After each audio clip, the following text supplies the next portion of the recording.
is Lauren and Amanda with Homeschool and Life, and today we are going to talk to you guys about co-ops, all the different kinds of co-ops, why co-ops are awesome, and how we do a co-op. So, all right. Yep. All right. Yeah. So the different types of co-op. What are the different ones? We've been a part of different ones. So there are eclectic style where you have like STEAM classes, or I think you used an example one time, like weaving underwater basket class. Underwater basket. There was like my kids took German class one time, so many different things, but you pick and choose. And then there was enrichment co-op, you could say, where I think like Charlotte Mason people like to use this a little bit more, where they're like adding on to their poetry, literature, and all the things. Academic, and we've been a part of some of those where it was more academic. And then also like program curriculum based, where everything you do there is based off the curriculum, and that's what you do at home too. Yeah, so basically like if you were a, well, what's she saying? Like if you did classical conversations, or what's some other ones? Oh, I was trying to think. Like a Claritas, I don't know if that, some of those, like where everybody's doing the same thing and then they just come together. And you'll have like the schools where it's like a hybrid where they go 2 days, but the curriculum's all decided by the school. So. One of the ones that we did was a co-op with just had classes, and so like it was very, I guess you would say, academic based. They weren't silly classes or just fun classes. They were all like got the kids a credit and like a real class, and like you would go to it once a week. So that's what I probably have the most experience in. Right, you come home with homework, and then you go back. But it didn't dictate like your whole school schedule. No. It just, those classes you participated and you brought back your work each week. Yeah. But you do have to do the exact same curriculum that they're doing. Yes. Because I made a mistake. We tried to do my own thing and that didn't work very well. Right, for those classes, yes. Yeah. We definitely did more of the eclectic style and stuff too. But even then, you're learning those things, and then you're coming home and doing your own things too. So maybe we can talk about like where we're at now, how we built our own co-op and what that looks like. Yeah. So our if none of those kind work for you, and you'll know if you get in there and you try them and it just is not a good fit for your family, you'll know like, ooh, I need to do something different. But like I love co-op, and my family loves co-op, but we had to find one that worked for us, so we just built our own. And so the number one thing that I would suggest if you're going to build a co-op is to find your people. I know that sounds like so basic, but it really like is a big deal. Like what that means is like find people who share like your same academic values, people who share your same like time values, like how much time you want to put into co-op and what their goals would be on like what they would get out of co-op. And there's lots of people in this world. I'm sure there's somebody out there that fits like your I guess personality for people, and then like who's going to fit well with like your kids doing projects together and things like that. So find your people. And then make a schedule that works for you. We were a part of co-ops that met every week, and for us in the season of life we were in, that just wasn't working well. And so when we decided to come together and build our co-op, we decided every 2 weeks would work better. We had kids in sports, we had a lot of extracurricular things going on, so every 2 weeks was doable. It worked well. I felt like it turned around and it was co-op time again. It was. Like 2 weeks was nothing. And we'll talk about this, about picking our subjects and how that worked. But it gives you time to prepare as well. So we meet every other week instead of every week. That's twice a month. And we rotate who's hosting. So it works. To get a schedule going, it works really well that way. So. Well, one of the benefits, our co-op is a little bit smaller now that we, I guess, do it together, is being flexible. Do you want to talk about how flexible we are sometimes during the year? Yes, there are some weeks or seasons when there's just a lot going on, and we have to come back, we're not going to be able to meet this next week. Let's push it out one more week. Or someone's sick, so we just have to cancel and go on. And it works well because we are small right now. That I'm sure if we grew or we were in a different there would be people to take up the slack when you weren't there, but it would keep going. But for us, it works to just work around what else is going on in our life at that time. So being flexible. Yes. So basically how we do our co-op, like she said, is we found a couple of families. We have 2 or 3, sometimes 4 families that have been a part of it, and we come together once every 2 weeks. And here's what's fun about what we do. Whoever is hosting, they do all the work. So nice. Yeah. Like, so I know that sounds kind of mean, but like if it is my turn to host, like I plan all the food and I plan all the activities, I make all the copies, and it takes me a lot of time and a lot of effort and a lot of energy, but like I want to do a good job because I want to do a good job for my friends, and I want to do a good job for the kids, and I want to make it worth everybody's time. But once I do it, I don't have to do it for like over a month, because the next time it's Lauren's turn. I host, yeah. And yeah, that has worked so well. It gives you plenty of time to know what you're doing, to get all your stuff together, and just to know like this is it. And then I won't do this again for a month to 6 weeks, depending. Yes. So it has been a game changer in that sense of how much peace it's brought to your homeschool. Yeah. Which I was involved in like when we talked about kind of the other co-ops, we were involved, or I was, and she was too for a while, that it was once every week. And so you had to teach, and I struggled like getting all my stuff together to teach all my classes for the co-op and teach 4 different grades at home. And so it just felt like I spent way too much time planning and preparing, where now with our co-op, like I get to focus on my children and our education, and then on co-op, when it's my turn for co-op, that's where I get to, it's a privilege to come up with the fun activities, the projects, gather all the supplies that like I might not do on a random Tuesday at our house, but because I'm doing it for everybody, I am going to do the science project, the history project, or whatever we do. So that's kind of how we do it. We've hosted it in facilities before, but then we just switched to houses, which I like. It gives like a good homey atmosphere, and I guess just doing our stuff. And so when we come together, for our co-ops, we typically do history or science activities. Yes. Because our kids are already doing their math and their grammar and their writing, like all of our personal stuff at home.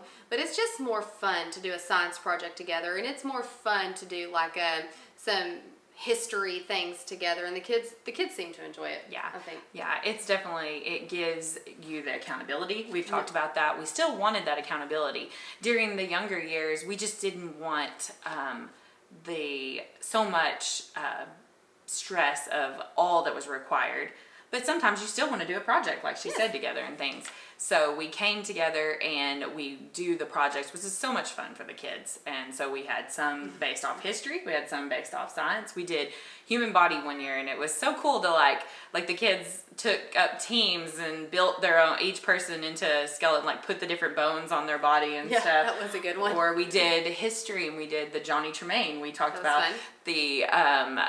The silversmith, and we took aluminum foil and made silversmith. So those are things that you don't necessarily want to do every day on your own, or you just don't always have the time to do that. And so that we know, hey, co-op's coming, we're going to do these projects together. So yes. they come. The accountability is awesome, and still going to do with kids is awesome.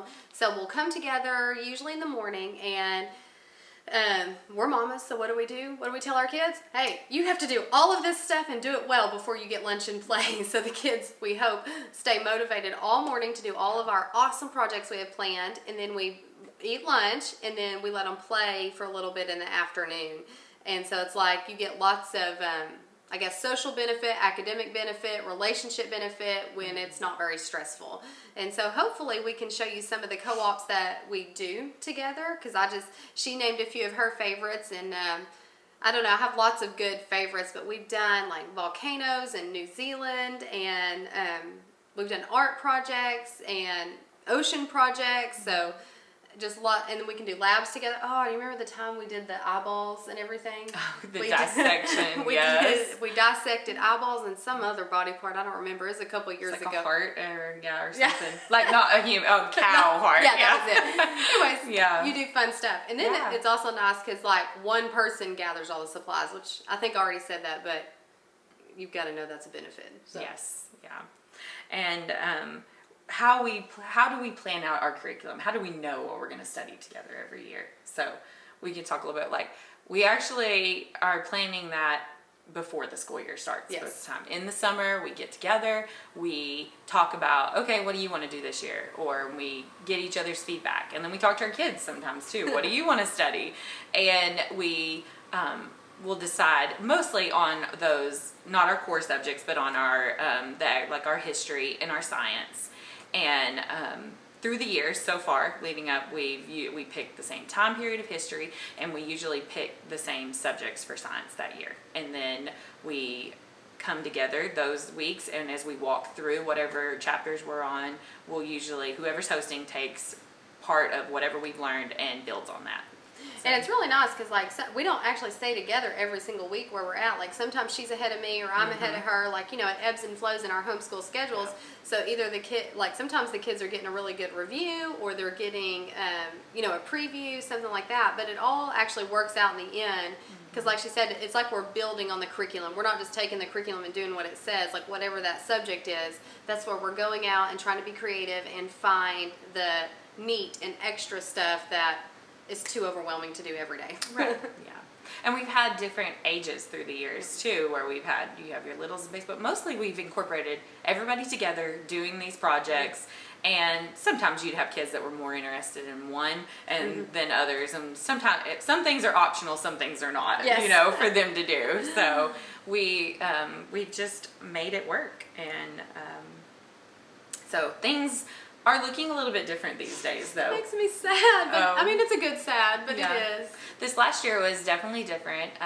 My oldest just finished 8th grade. Your oldest just finished 7th. We have 2 7th graders, or they're going. I have one. She has one. Yes, 2 kids. So I'm about to start high school with one. Yes. And so last year there was a little bit of trying to figure out. Like, I feel like we have 2 groups now, 2 groups of kids, and so we're going to be figuring that out as we go, like what classes to do and incorporating them in different ways. So used to they would all be together, but you can't do that now, so it's okay. Because we have kindergartners too, or just finished kindergarten through high school credits. Yes. Which, I'm kind of like her. I've started working on our transcript, which that's fun. Which we'll talk about that another day, but. I guess we're entering this season where it's not like we're not getting to do everybody together because she has one playing public school sports. I've got a handful playing public school sports. So we live this hybrid life of sports, extracurricular, homeschool, and co-op that we try to meld all together. And the schedule changes, which goes back to why we built our co-op together. So we could be flexible and find people that are sharing a similar lifestyle with you. We knew our schedules were going to be like this coming forward, and it worked well. We've always had some families come and some families go, but that's great. That's what, it's very organic in that sense, I guess you would say, the ebb and flow. I guess the only requirement that we have, like if any of our friends, they're welcome to join us, but if they're in, they have to teach. They have to take a turn. Yes, you have to take a turn. Yeah. I think which is what a co-op is. That's a cooperative that you need everyone working together to make the ship sail. Yeah, so if it's just her and I, you do it once a month, and then if you have one extra, you know, it's a little bit. So it's really, but it is if they do join us, and if you make your own, like it does make it so much easier if they'll at least do the history or science that you're doing. Yes. That way, it all flows and is cohesive through the year and fun. But sometimes if you want to get together for a co-op and do something totally random, that's not the end of the world either. No, like you can do that if you want to. We've done holiday stuff together. That's fun. Yeah, those are another aspect. Sometimes during the Christmas season, we tend to pause some things or we don't do. So we'll just get together and do a fun party, you know, just based off the holiday and have some ideas that go along with that. And field trips. That's another thing that you can use your co-op day for. Planning a field trip, which is really fun too, and especially if it goes along with your history and science. Yeah, we've definitely paused during those times when we were studying a specific thing and we're like, this museum or this filter would go along with what we're studying. So we took a trip. So I just love co-ops, and something that I guess we've talked about quite a bit is sometimes at the beginning when you're getting started, you don't need everything you think you need to make everything awesome. And sometimes like simple is better, the less is more approach, the kids get more out of, and don't be stressed about it. Just do whatever works for you. Yeah, I think that would come out of this. Like, we're telling our story and what we needed. Everyone's story is different. Everyone needs different things in their homeschool. For some, they may want that academic, rigorous, that's what their family culture is like. That's what they want. Maybe sports are not part of their culture. So that's what, so telling this story is just to encourage you, like, it's okay to build your own or do what you want to do. It's okay to stay where you are. It's okay to do something different. But if you just need encouragement in this area, you can do it. It's not hard. Yeah. It's just find your buddy. So do what works for you. So, all right. Well, thanks for joining us today, and we'll talk to you guys soon. Happy co-op building. Yeah.